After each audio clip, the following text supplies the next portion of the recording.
Sootface, an Ojibwa fairy tale adaptation. A man whose wife had died raised 3 daughters alone. They lived in a village beside a lake deep in a forest of birch. The sisters were supposed to share the work of gathering firewood, cooking food, and sewing clothes from skins their father provided.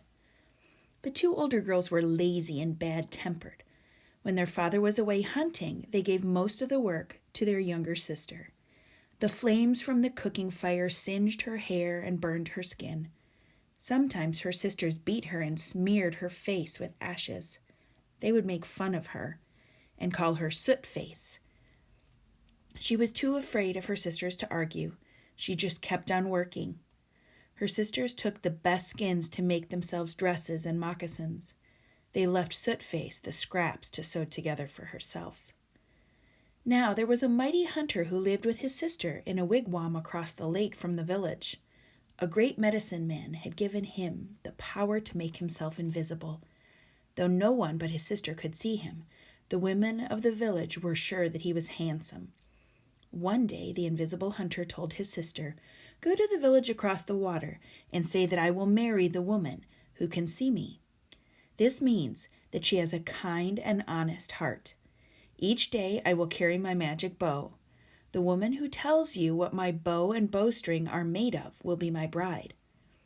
Sootface's eldest sister decided to visit the invisible hunter.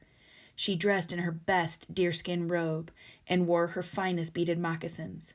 She met the hunter's sister beside the lake. Soon they saw white moccasins approaching. "Can you see my brother?" asked his sister. "Oh, yes," lied the eldest sister.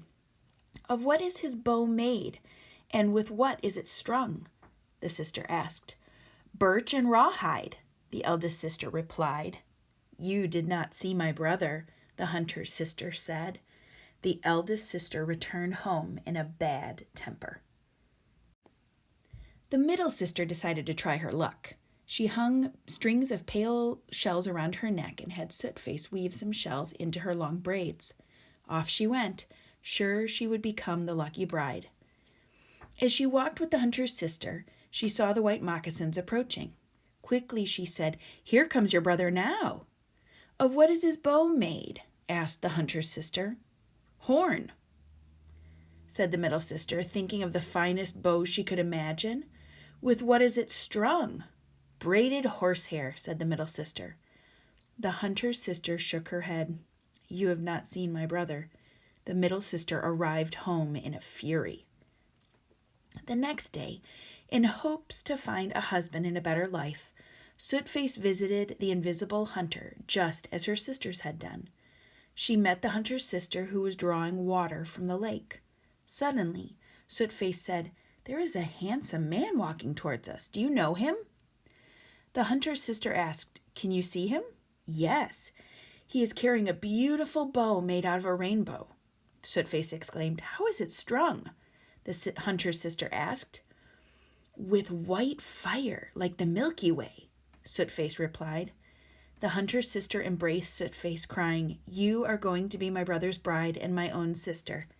She led Sootface to the wigwam, cleaned her up, dressed her in fine clothing, and took her to meet her brother. "What is your name?" the young man asked gently. "Sootface," she said, blushing. "Your eyes shine with such joy that I will call you Dawnlight," said the warrior. Then his sister said, "Come, radiant Dawnlight, and sit beside my brother. Claim the wife's place by the door flap. From now on, this is your home." Sootface and the invisible hunter lived happily ever after.